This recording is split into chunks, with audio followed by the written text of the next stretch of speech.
So, most of my videos lately, I've been looking into the world fairs that took place in different areas, and each one gets stranger as I go.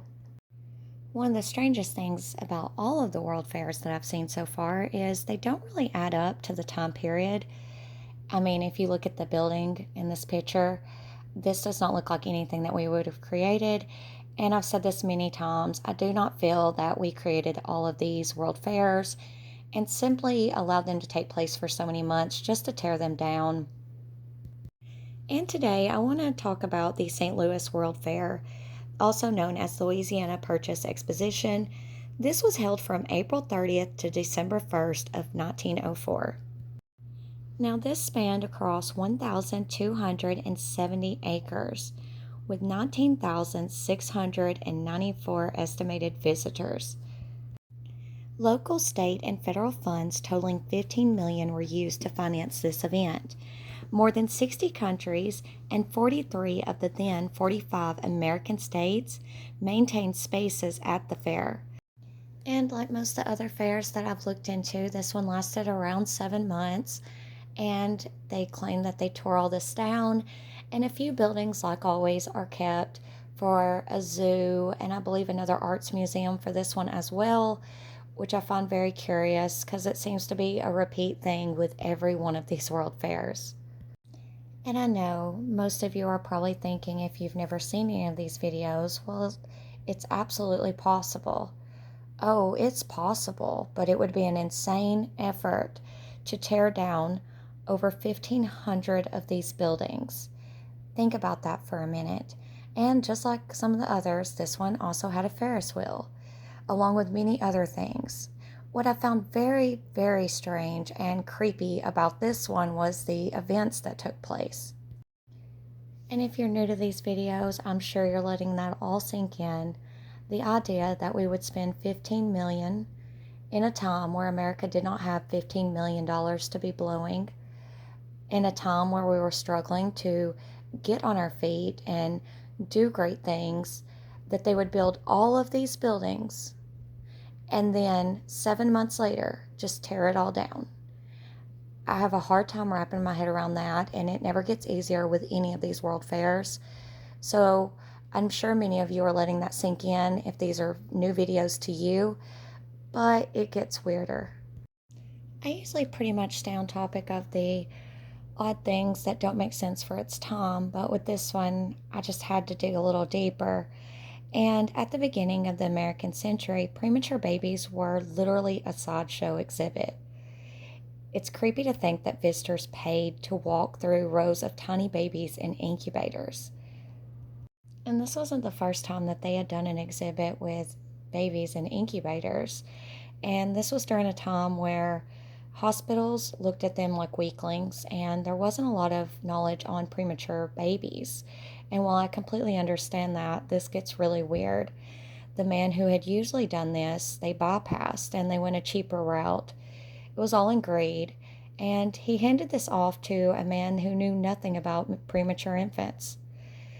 They were feeding them infant cow milk, cereal, eggs. Infants were sick. The machines were overheating and the conditions were absolutely filthy. There were flies swarming around, and out of the 43 babies, 39 of them soon died.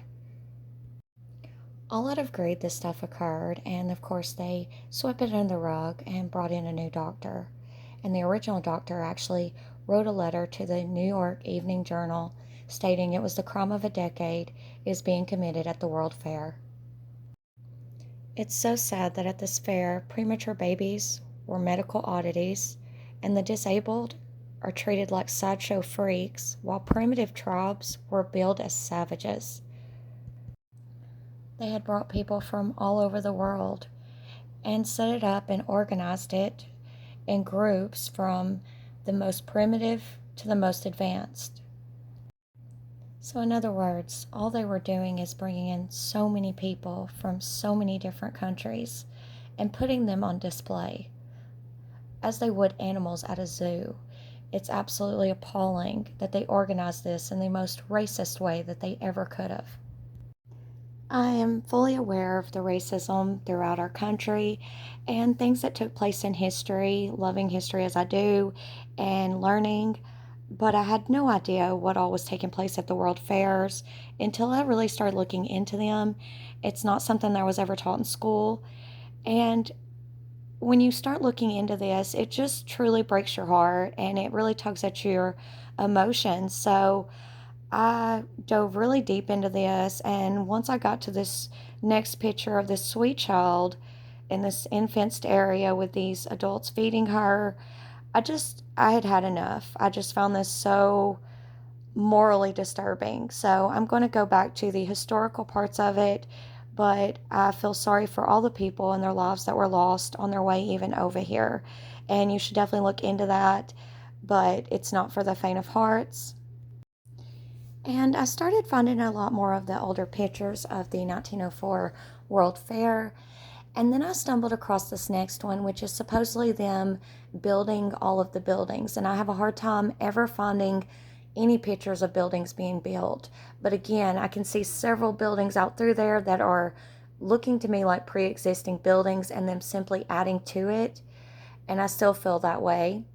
And I was just looking at the crowd and the details of these buildings, and that is that Ferris wheel. Now, this Ferris wheel is 264 feet tall, and it was a major attraction at the fair. During this time, it cost just as much to ride the Ferris wheel as it did to get into the fair. It had 36 wooden cars, each one big enough to hold 60 people. At least 80 couples got married inside the cars, which would absolutely make sense. And they would definitely remember that day. I also did find out that this is the same Ferris wheel from the 1893 Chicago World Fair. I was very curious if this was a different one, but no, it is the same one, but they moved it to this event. And I found some of these pictures, the miniature railway, the old car, and also when it come to the Ferris wheel, there were several deaths with that as well that you can look into. So these fairs, even though they look to be these big events and like they created this entire new world, and this is a corn temple. I'm very confused on why you would build such a fancy corn temple during this time. But like I said, definitely look into the world fairs. There's so many things about, oh, and here, huge mock up mountains and hills surrounding buildings. And look at these crowds. I mean, this was a huge event, and I'm definitely not taking that away. But were they honest about these buildings? Were they really built in a short amount of time, all to be demolished just for world fairs? Or are these old buildings that we took over, claimed as our own, used for these world fairs, and then demolished to get rid of a lot of the evidence with just keeping a few buildings? And like I said, I've said it in other videos. I've thought about the fact that these could just not be that structurally sound, but if that was the case, we wouldn't see them keep a few of the buildings every World Fair to still use to this day. And that's it for this video, and I'll see you guys next time.